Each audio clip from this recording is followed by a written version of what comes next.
Explosive new developments tonight in the murder of DNC staffer Seth Rich, who was murdered last summer.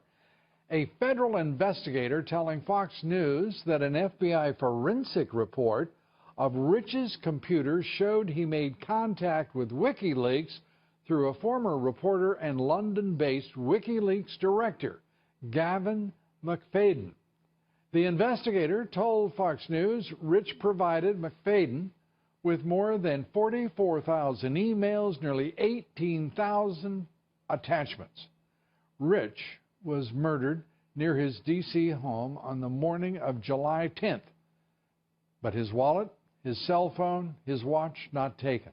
WikiLeaks 12 days later published internal emails showing top DNC officials trading ideas on how to hurt Senator Bernie Sanders at the polls, and those emails resulting in the resignation of Debbie Wasserman Schultz, who was the chair of the DNC, and the DNC's 3 top officials because of the obvious conclusion portrayed in those emails between the DNC and the Clinton campaign. Rich's contact with WikiLeaks, corroborated by private investigator and former D.C. detective Rod Wheeler, who was hired by a third party to investigate this case. A Rich family spokesman claiming the report is unsubstantiating and added, quote, "Even if tomorrow an email was found, it is not a high enough bar of evidence to prove any interactions, as emails can be altered, and we've seen that those interested in pushing conspiracies will stop at nothing to do so." Those are the words of the family spokesperson, who is also a Democratic crisis management and public relations expert.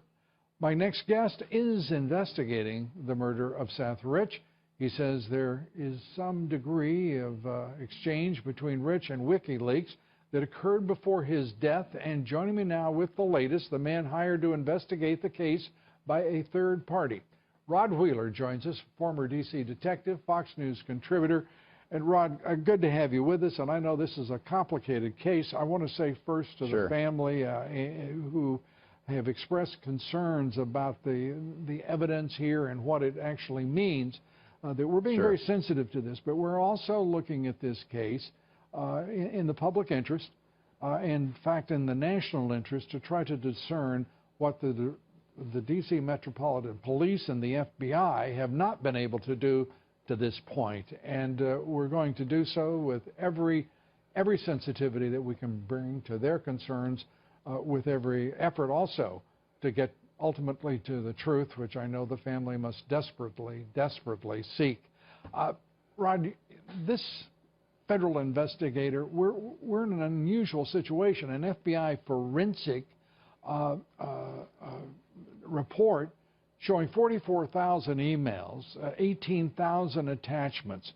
That approximates just about what was released by WikiLeaks through the campaign and leading up to the election itself last summer.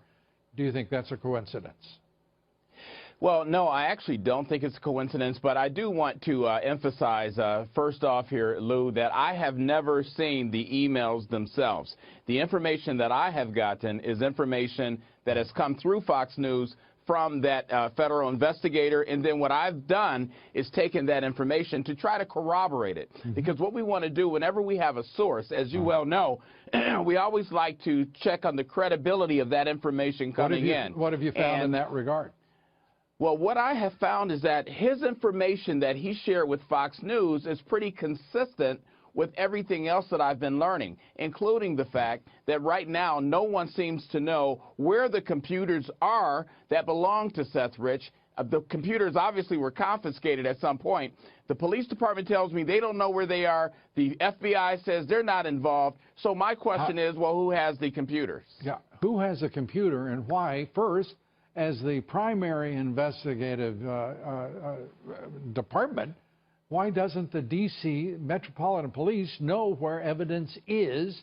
And if there was a forensic, and there has been a forensic report created by the FBI, why don't the investigating detectives know where it is, what's in those emails, how many there are. We have a very precise number from that federal investigator, but none of this explains why the FBI is involved and why there are claims that the D.C. detectives were told to stand down.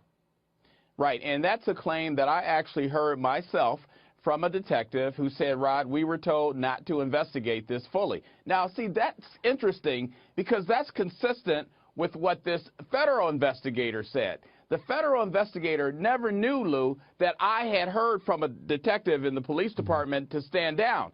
Well, if this guy says the same thing, you have to start saying to yourself, well, maybe there's some truth behind this. So that's why I think when you look at the totality of everything that we have right now, it's very consistent with what this federal investigator has said. Now, I don't think that the police department has intentionally covered up anything pertaining to this case. I think it comes from someone above the police department. That's just my sense, Lou. And we should point out the mayor herself denying that she issued any kind of stand-down order, as described, obviously, by some of those within the department. But again, we don't have an explanation why Washington, D.C. seems to be where investigations go to die, whether they originate with the federal government or the D.C. Metropolitan Police. This is a strange, again, unresolved investigation with obvious frustration on the part of the local detectives who have this case in their hands, as well as the federal authorities, again, without explanation about why federal authorities are involved here. That's right, and no one has been able to give us any adequate explanation as to why the feds would be involved. I think the feds are involved, and I think there's a lot more information that's going to come out with regards to this case. But I do want to say that the Rich family is very concerned about this. The Rich family believes it was still a botched street robbery, which it could have been. So I want to make sure that that's clear. We don't know who or why Seth ended up dead. We haven't been able to determine, perhaps you have, that there were any murders in that neighborhood at all in recent years. So well, the last murder occurred in 2010, Lou. Right. 2010. So this is quite an exception, particularly in a city that is broadly as violent as Washington and deadly as Washington, D.C. is. And there seems to be a quick reflex here to say, you know, this was first it was a robbery on the part of the police department. Obviously it was not, because nothing was taken from Seth Rich. He was alive for 2 hours. We have no record that a single police officer or detective asked him, who shot you? It is a peculiar case from start to finish. Your thoughts as we wrap up here about where we're headed now. Right, just to go along with that real quickly, we also don't have body cameras that I know the police officers were wearing on the scene the night in which Seth was killed. That's a problem, because we know for a fact those officers had on body cameras. No one knows where the video is. I think we're going to have to continue to look at this case, and hopefully more will come out as the days go by, Lou.